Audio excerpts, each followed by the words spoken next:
Εθνική. Αυτό είναι το γνωστό ποτάμι. Κάθε μέρα γίνεται αυτό το βιολί. Η κατεύθυνση είναι από Κηφισιά προς Πειραιά. Είμαστε στο ύψος της Λυκόβρησης και αυτό βιώνουμε κάθε μέρα. Βιώνουμε Αττική εδώ από τον κόμβο της μεταμόρφωσης και θα κατευθυνθούμε προς Ελευσίνα και Κόρινθο. Από εδώ και πέρα αρχίζει το έργο, το καλό το έργο με τα κολοβιέδια στα οποία θα πρέπει να σταματάμε συνέχεια, να τα πληρώνουμε και να συνεχίζουμε, γιατί δεν βγάζουμε για μας τους μοτοσυκλετιστές ή πας. Αγαπητοί φίλοι φίλες, γεια σας. Όπως θα έχετε ήδη καταλάβει, ένα ακόμα Moto Road Trip βίντεο έχει ξεκινήσει. Αυτή τη στιγμή περνάμε τη γέφυρα Ρίο Αντίριο, μια γέφυρα που ολοκληρώθηκε το 2004, έχει μήκος 2.880 μέτρων και είναι η μεγαλύτερη κρεμαστή γέφυρα στον κόσμο. Πηγαίνουμε στη Βενετία την τέταρτη ημέρα.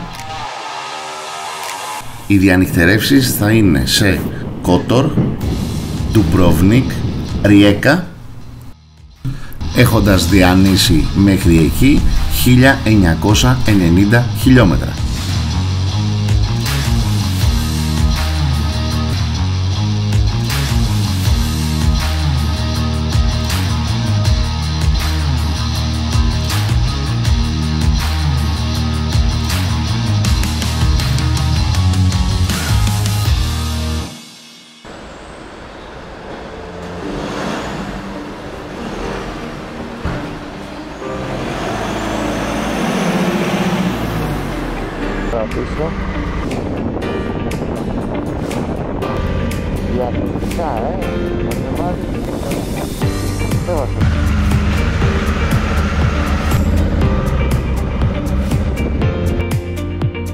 Αφού περάσαμε με μια μικρή καθυστέρηση το τελωνείο της Κακαβιάς, περιμένοντας να φτιάξει η κόρη μου την εξουσιοδότηση μέσω Gov να ταξιδέψω την μοτοσυκλέτα της στο εξωτερικό, μπήκαμε στην Αλβανία ταξιδεύοντας παράλληλα με τον ποταμό ΑΟΟ.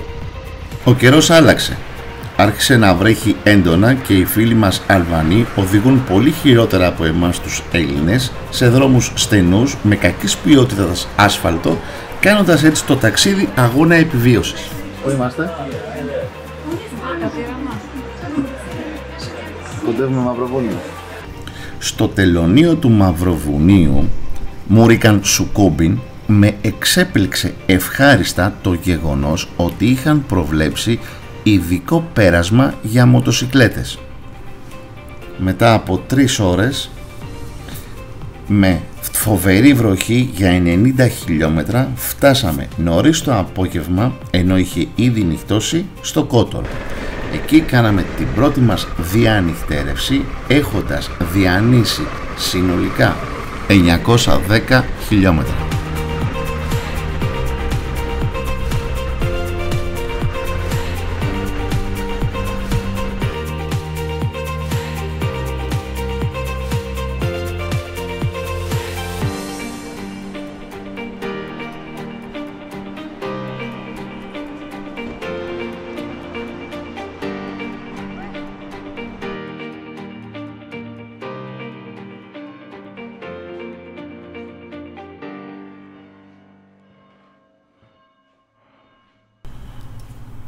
Ταλαιπωρημένοι, κουρασμένοι και πολύ πεινασμένοι, αφήσαμε γρήγορα τις αποσκευές στο δωμάτιο και βγήκαμε για φαγητό στην Παλιά Πόλη, σε ένα καταπληκτικό ρεστοράν δίπλα στις όχθες του ποταμού, το Ταράκα. Προσοχή, σε όσους ταξιδιώτες βρεθούν στο Κότορ αργά το απόγευμα, οι κουζίνες τους κλείνουν στις 9 το βράδυ εκτός ελαχίστων εξαιρέσεων.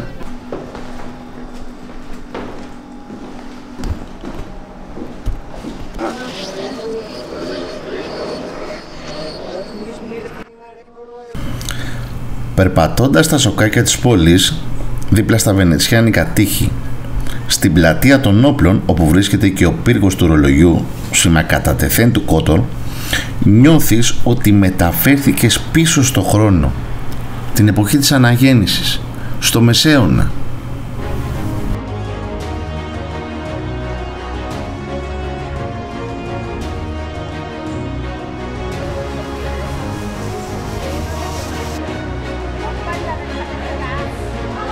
Αυτή είναι η πύλη της θάλασσας.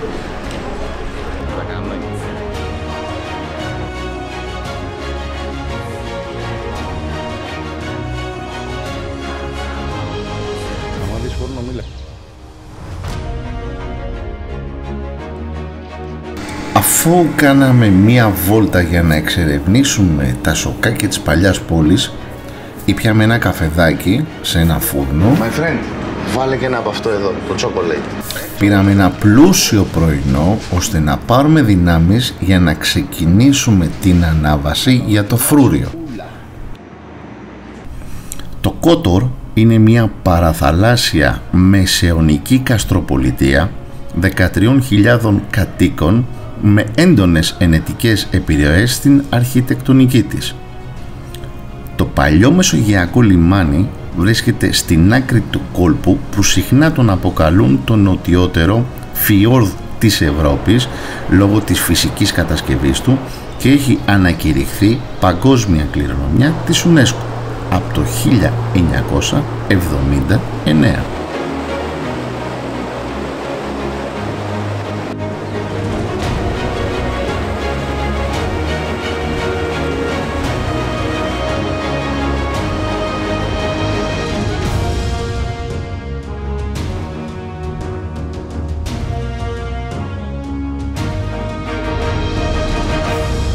Τι δείχνουμε εκεί? Το χάρτη. Ποιο κάστρο? Μια ανάβαση μέσης δυσκολίας για εμάς, διάρκειας λίγο περισσότερο από μία ώρα, ενώ η κατάβαση 45 λεπτά. Το κόστος για να μπεις προς το φρούριο είναι 15 ευρώ ανά άτομο.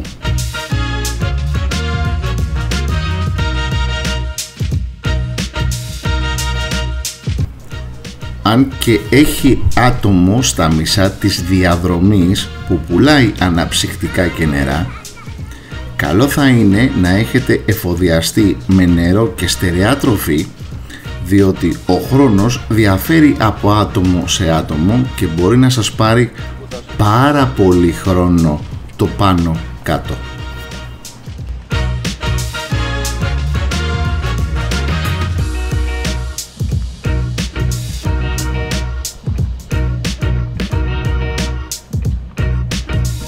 Τι ώρα ήρθαμε? Ήρθαμε 8.30. Και η ώρα είναι? 9 και 10. Πόση ώρα λες να κάνουμε? Έλα, καμιά ωρίτσα το βλέπω. Μισά ώρα ακόμα. Ακόμα, άντε πάμε. Νομίζω ότι πρέπει να πάμε.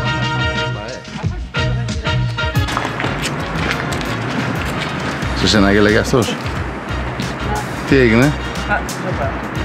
Αν πρόσεχες, θα δούμε.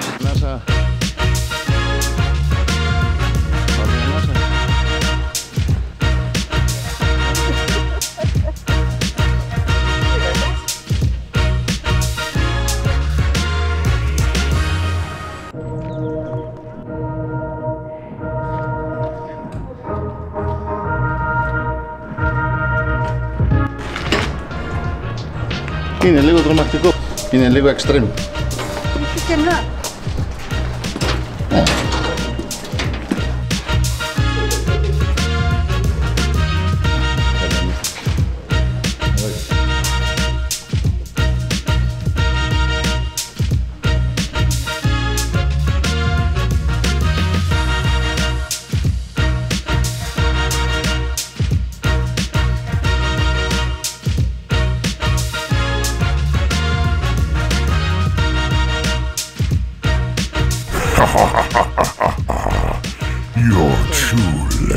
Πόσα σκαλιά μέτρησες στο κάστρο του Κότορ? 1.600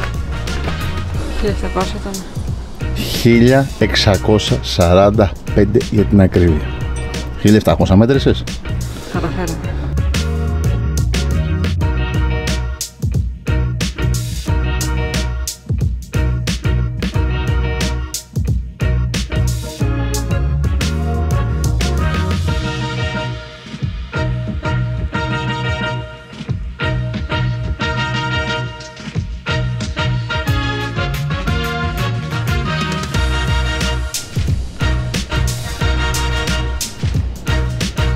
Πόσο θα κάναμε αγάπη μου? Πήγαμε 10 και 4 από πάνω. Άρα κάναμε 45 λεπτά κάναμε.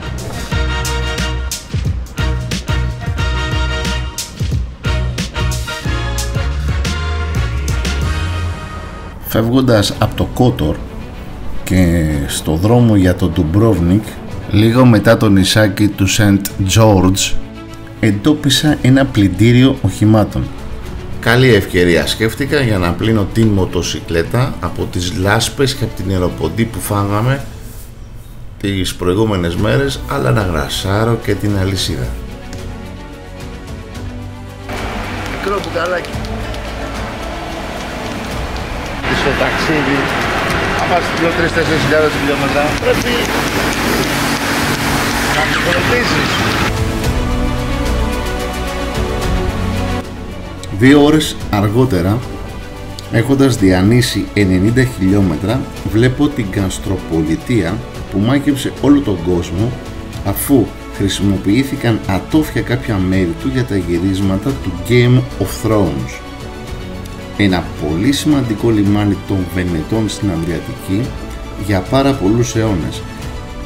Είναι μνημείο παγκόσμιας κληρονομιάς της UNESCO από το 1979. Μπαίνοντας από την Pile Gate, όπως ονομάζεται η κεντρική πύλη του κάστρου, και περπατώντας στον κεντρικό δρόμο Στράντουν, έτσι ώστε να καταλήξεις στην πύλη της θάλασσας που βγάζει στο παλιό λιμάνι, αισθάνεσαι την δυνατή ενέργεια της πόλης του Ντουμπρόβνικ.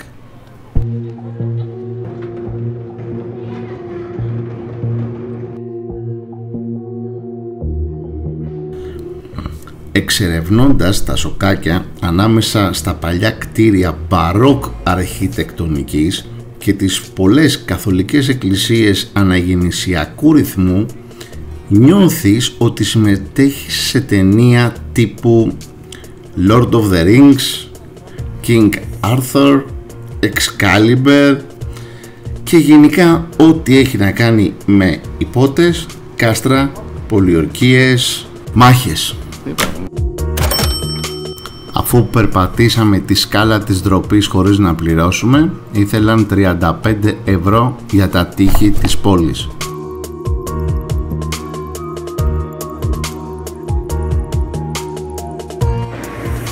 Πάμε να πιούμε ένα καφέ επιτέλους.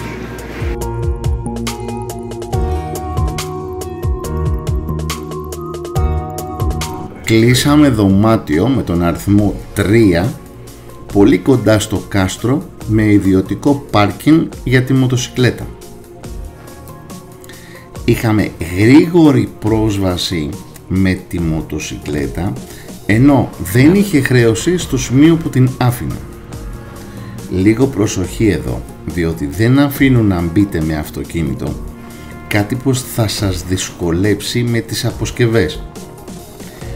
Όπως επίσης οι χώροι στάθμευσης γύρω από το κέντρο του κάστρου χρεώνουν έως και 10 ευρώ την ώρα. Για μένα η καλύτερη λύση να βρείτε δωμάτιο έξω από το κάστρο και να το επισκέπτεστε με τα μέσα μαζικής μεταφοράς.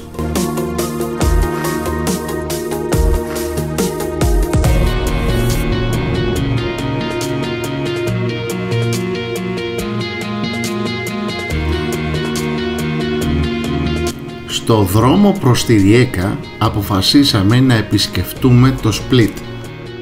Πού ακριβώς είμαστε, Πόπι? Στο Σπλίτ. Πάρκαρα την Αφρικάνα στο παλιό λιμάνι και περπατήσαμε στην προβλήτα για να ξεπιαστούμε και να ξεκουραστούμε.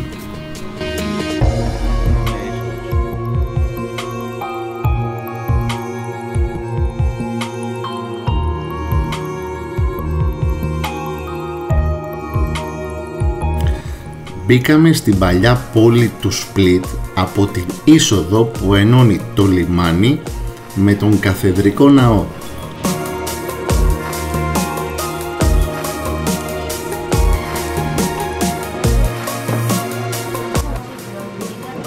Αυτά εκεί είναι ωραίο, με τον Ντουμπρόβνικ. Μια χαρά, πολύ ωραίο. Τέλειο.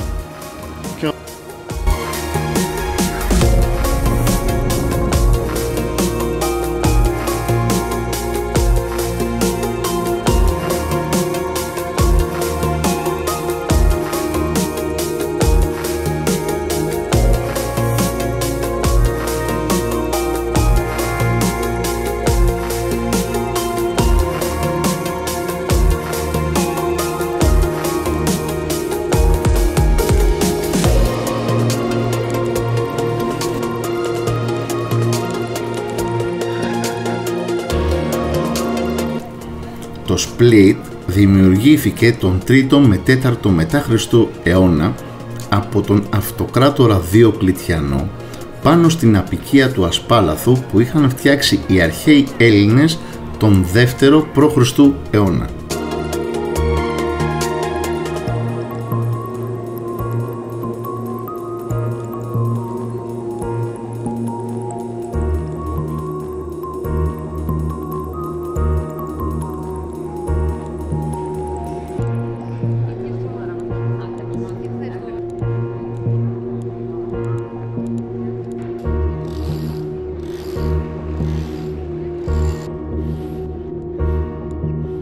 Και μέστη.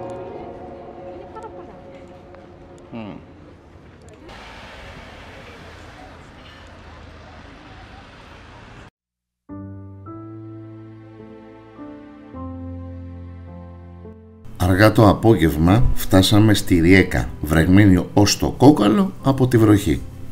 Είχαμε κλείσει ένα Airbnb με δικό του κλειστό πάρκινγκ, το οποίο άνοιγε με κωδικό για να μπεις μέσα, ενώ για να βγεις έμπαινες στην εφαρμογή και με χρονοκαθυστέρηση έκλεινε αυτόματα.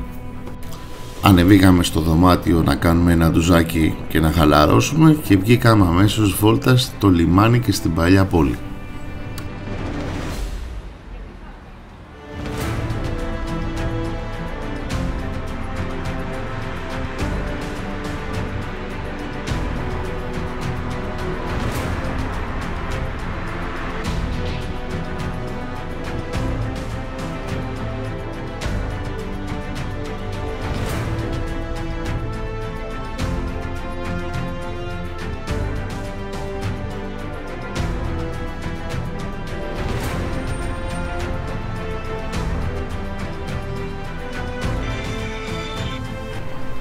Η Ριέκα είναι το κύριο λιμάνι της Κροατίας, έχει 144.000 κατοίκους και είναι η τρίτη μεγαλύτερη πόλη της.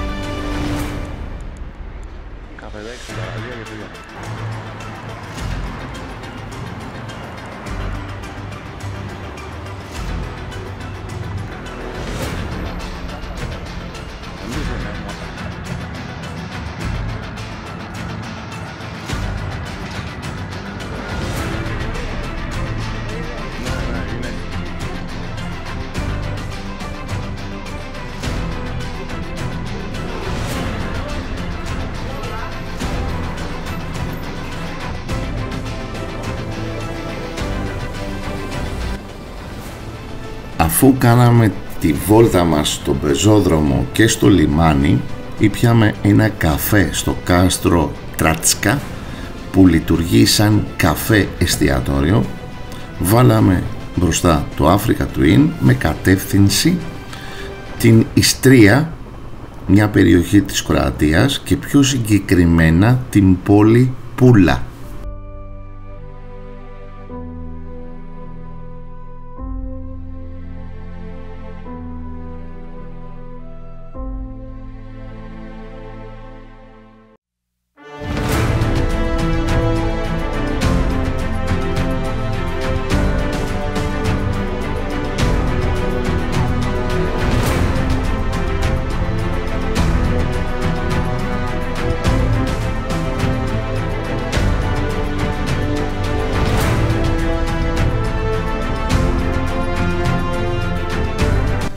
Οι παλαιότεροι αγωνιζόμενοι στο Πανελλήνιο Πρωτάθλημα Ταχύτητας Μοτοσικλετών θα θυμούνται τη Ριέκα λόγω του αυτοκινητοδρομίου της, καθώς οι περισσότεροι ανέβαιναν εδώ για προπονήσεις πριν φτιαχτούν οι πίστες των Μεγάρων και των Σερών στην Ελλάδα.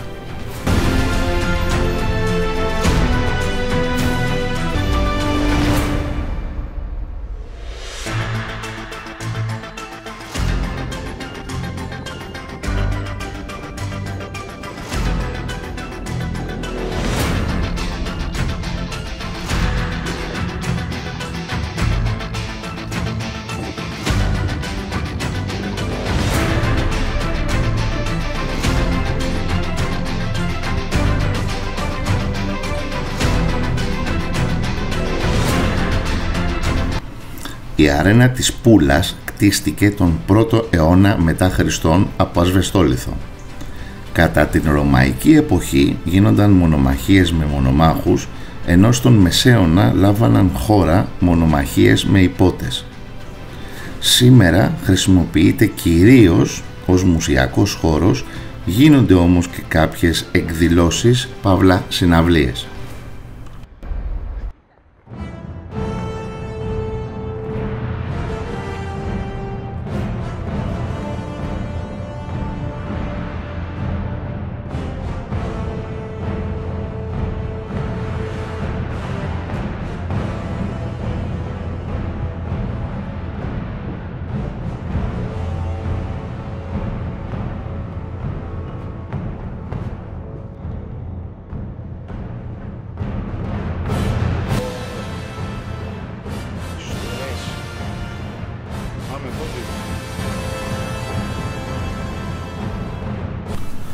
Κάτω από την αρένα υπάρχει εκθεσιακός χώρος με πατητήρια και αμφορείς κρασιού.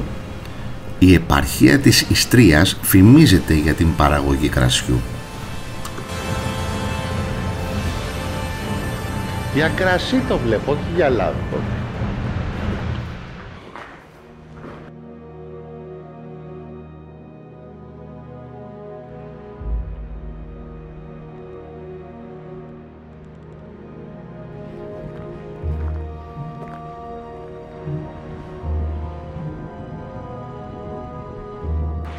Η πιο ωραία θέση. Εδώ πρέπει να ήταν ο Κέσσαρας. Ακριβώς σε αυτό το σημείο. Οι δίδυμες πύλες είναι σήμα κατά τεθέν της πόλης της Πούλας και στην κορυφή του λόφου της παλιάς πόλης βρίσκεται φρούριο σε σχήμα αστεριού με 4 κορυφές, το οποίο κτίστηκε από τους Ενετούς μεταξύ 1630-1633.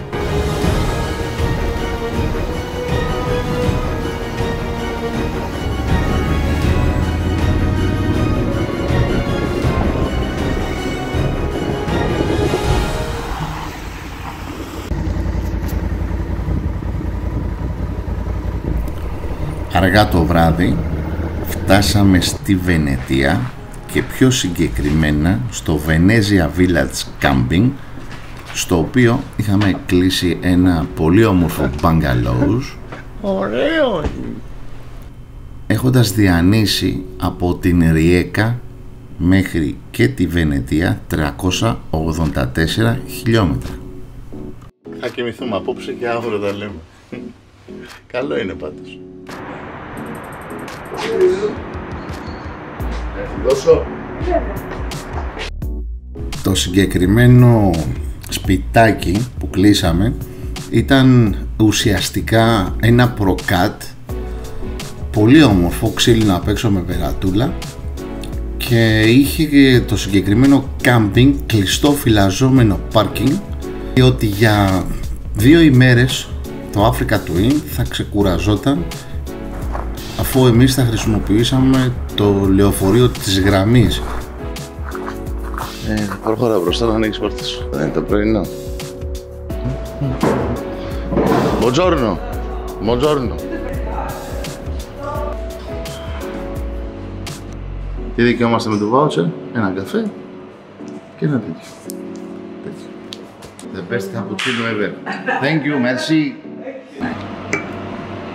πραγματικά πολύ καλή.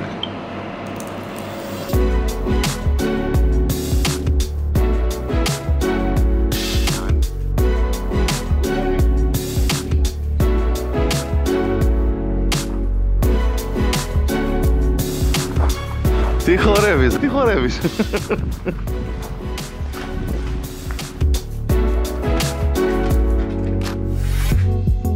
It is so cute.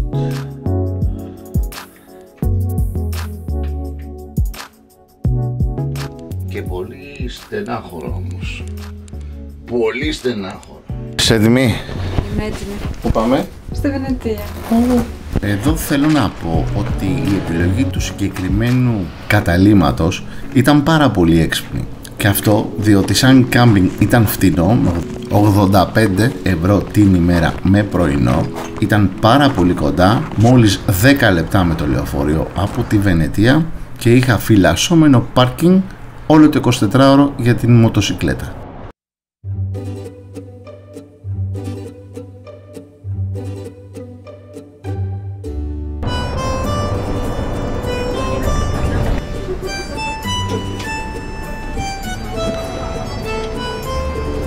Πώς νιώθεις?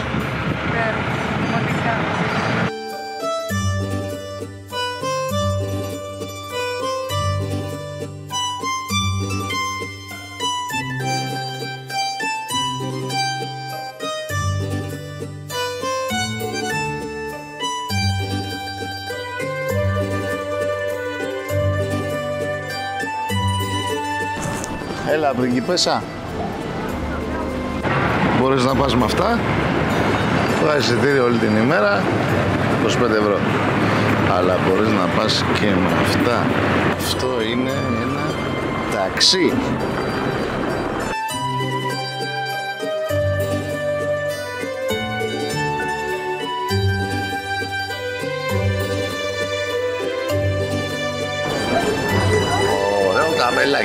Η Βενετία είναι πόλη της Ιταλίας κτισμένη πάνω σε μια ομάδα 118 μικρών νησιών που ενώνονται μεταξύ τους με γέφυρες. Ολόκληρη η πόλη είναι καταγεγραμμένη ως μνημείο παγκόσμιας κληρονομιάς. Πάμε για την πλατεία Σαν Μάρκο.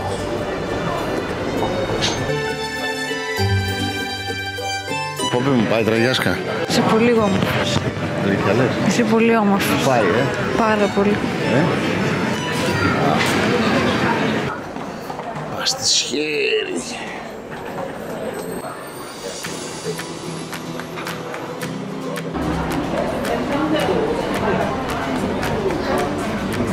Ρασμός, Απόλυτος.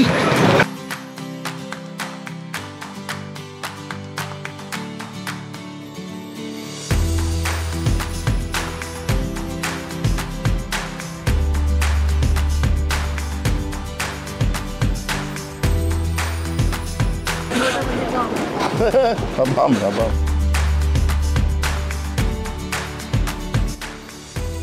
Όσοι επιλέγουν να μείνουν μέσα στην πόλη της Βενετίας ταλαιπωρούνται απίστευτα με τις αποσκευές τους, και αυτό διότι θα πρέπει να τις σέρνουν ή να τις κουβαλούν μέσα σε πλακόστρωτα στενάκια, σε σκάλες, σε ράμπες, και αυτό είναι λίγο κουραστικό.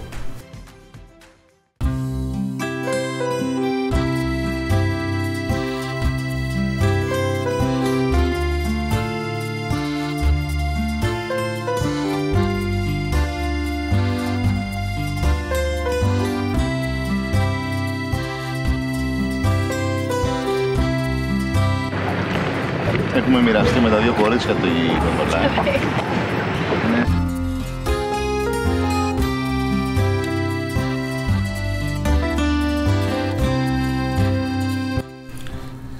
Ένα από τα πιο χαρακτηριστικά στοιχεία της Βενετίας είναι οι γόνδολες, παραδοσιακός τρόπος μετακίνησης στα κανάλια της Βενετίας. Σήμερα είναι μια τουριστική ατραξιόν που στοιχίζει 90 ευρώ για μια μισάωρη βόλτα στα κανάλια της Βενετίας.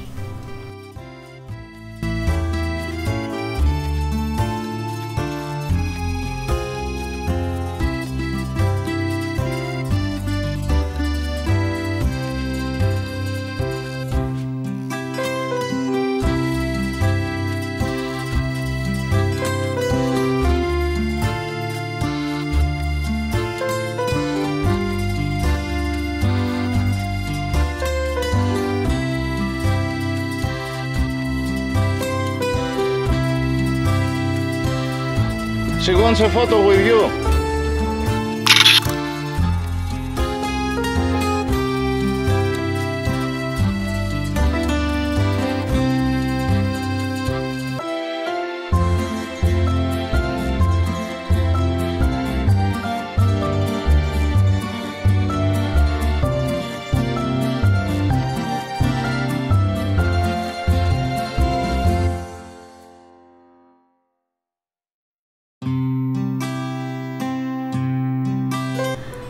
Η βασιλική του Αγίου Μάρκου έχει 5 τρούλους και χτίστηκε για να μπουν μέσα τα λείψανα του Αγίου Μάρκου. Δέχεται πολλούς επισκέπτες καθημερινά, αρκεί να πληρώσεις 3 ευρώ είσοδο για να μπεις και άλλα 5 ευρώ πιο μέσα για να δεις τα λείψανα που βρίσκονται σε ειδικό χώρο.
Δεν θες βίντεο μπρουλέ?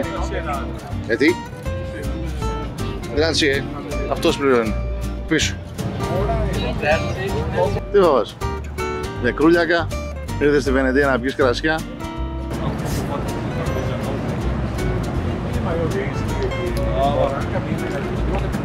Είναι πάρα πολύ ωραίο.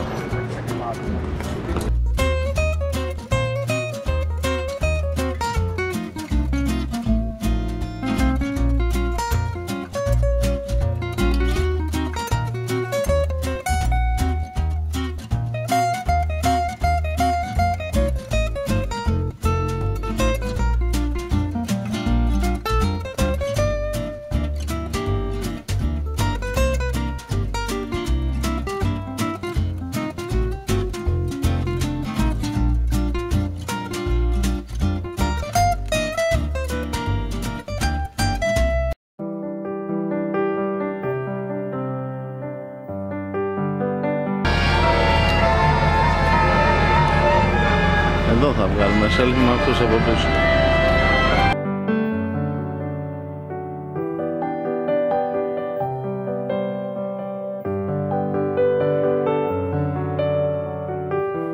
Η Βενετία ήταν ο σκοπός αυτού του ταξιδιού και ο τελικός προορισμός. Από εδώ και πέρα αρχίζει το ταξίδι της επιστροφής. Σαν σκέψη αρχικά ήταν το πλοίο από Βενετία για Πάτρα. Το κόστος όμως των 580 ευρώ το θεώρησα αρκετά μεγάλο. Τι θα φάμε τώρα?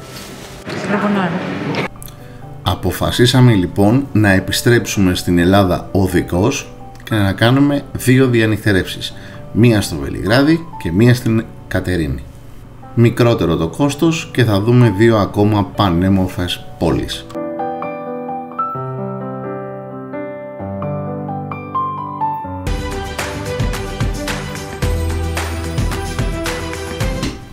Στο Βελιγράδι διανυχτερεύσαμε μία ημέρα.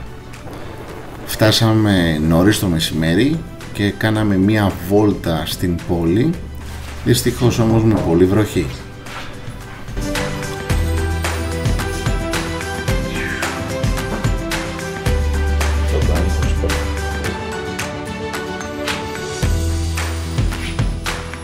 Και το τζακούζι.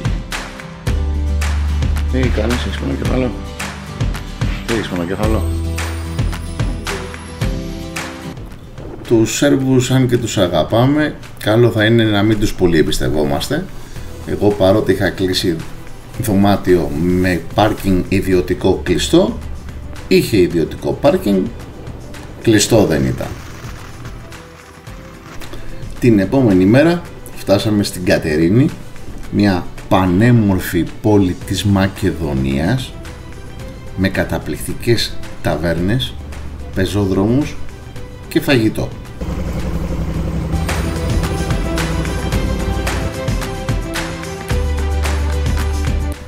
«20 λεπτά από την Κατερίνη βρίσκεται ο παλαιός Παντελεήμονας, ένα καταπληκτικό γραφικό χωριό στο οποίο σταματήσαμε να πιούμε τον καφέ μας με θέα το Θρεμαϊκό κόλπο πριν πάρουμε το δρόμο της επιστροφής για Αθήνα.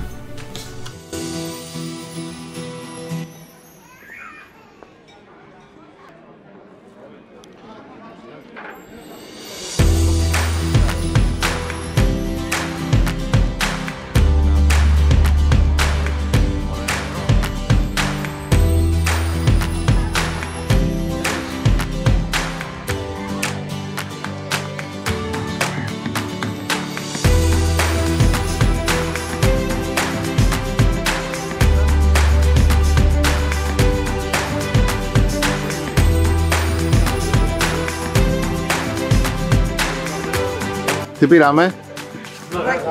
Ροδάκινο. Μαρμελάδα ροδάκινο.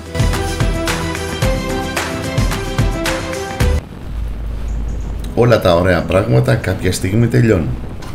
Έτσι λοιπόν και αυτό το ταξίδι έφτασε στη δύση του. Ταξιδεύουμε στον Ε75 προς Αθήνα και κοιτώντας αυτό το πανέμορφο ηλιοβασίλεμα έρχονται στο μυαλό μου αναμνήσεις από τα ταξίδια που έχω κάνει στο παρελθόν. Τα άτομα με τα οποία τα μοιράστηκα και δεν είναι πλέον δίπλα μου, τα μέρη που έχω επισκεφτεί, τα φαγητά που έχω δοκιμάσει, διότι φίλοι μου, να ξέρετε ότι το ηλιοβασίλεμα είναι το ίδιο παντού.